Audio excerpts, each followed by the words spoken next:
The National Association of Home Builders released some statistics that will blow your mind. Our whole objective in this group is to provide educational insight and guidance throughout the industry. We know all too well that real estate is a process. Welcome to how we shine a light on it. Tim Bray here, Jonathan Nelson, Tyler Gracey. How you guys doing? Pretty good. Doing well. Good. John, you and I received some information on the National Association of Home Builders yesterday, and I think it's worthy of a quick video because some of this information blew my mind. One of these first was about the consumer debt. And if we use 2008-2009 as the baseline, it looks as though student loans have increased by 239% since that date. What do you think's happening there? People going back to school because there's no jobs, getting out with more education, still no jobs. So what do you do with that? So back in 2008, there wasn't an opportunity to get a job, right? Unemployment rates were high. And so what do? You better yourself. You go back to school. So they've gone back to school, now they're getting out. Are there jobs available? Apparently not. So the next, back to school again. So the next one was auto loans. Auto loans are up 157%, and I've heard that the delinquencies for auto loans are the highest they've ever been. The typical auto loan is $550. That's insane. That's crazy, yeah. Hard to believe. Don't compete with the Joneses. No. That's all I'm going to say. So anyway, we're going to post this graph for you. This one I thought was really interesting. So this may be tied to the consumer debt and the student loans. Right. The young adults between the ages of 18 and 24 previously said that over 23 or 24% of those were living at home. And now that's ages 25 to 34. That is some scary stuff. So what's going on? What do you think's happening? A lot of debt. Too much debt. Yeah, too much debt. Right? So if you've got that much debt, how do you have the ability? How can you even rent, first of all? Let alone buy.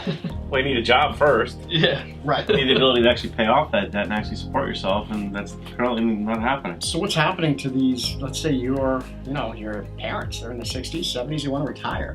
But yet they've got, Joey and Sally living in the attic, having to feed them. What do you, right. Do they have to continue to work? Yeah, I would think, yeah, keep Probably. everything What's happening. stained, yeah. Right. Yeah. This was kind of cool. Building materials. So since January 2018, lumber prices decreased by 17%, or 63% since the peak. So we've got materials coming down in value, so we should be seeing permits and building starts going up. But are we?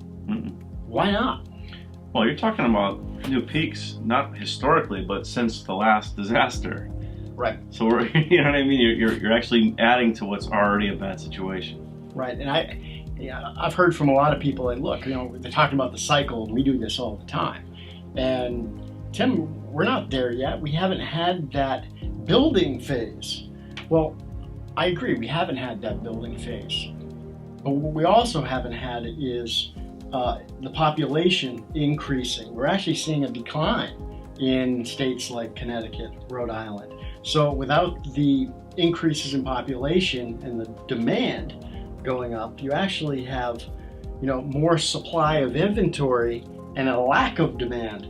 So why would you have building? You don't need it. That would take place. So to me, it's just, let's look at the numbers. And the last one, why we may not have a ton of building. So previously, the regulatory costs, what I mean by regulatory costs for a builder is how much does it cost for your building codes, your land use, your environmental and other rules, like what's it cost? Previously it was 14% of the single family home. You know what it is right now? They're up to 30% of the deal. So not only is there not a whole lot of demand for building, but when there is, those builders are being squeezed.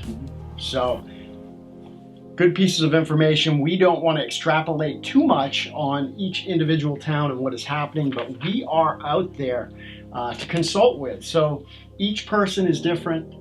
Each person has a different situation. We have different backgrounds, different perspectives. Call one of us to discuss your situation so we can help you buy low, sell high, rent, or strategically stay out of the marketplace.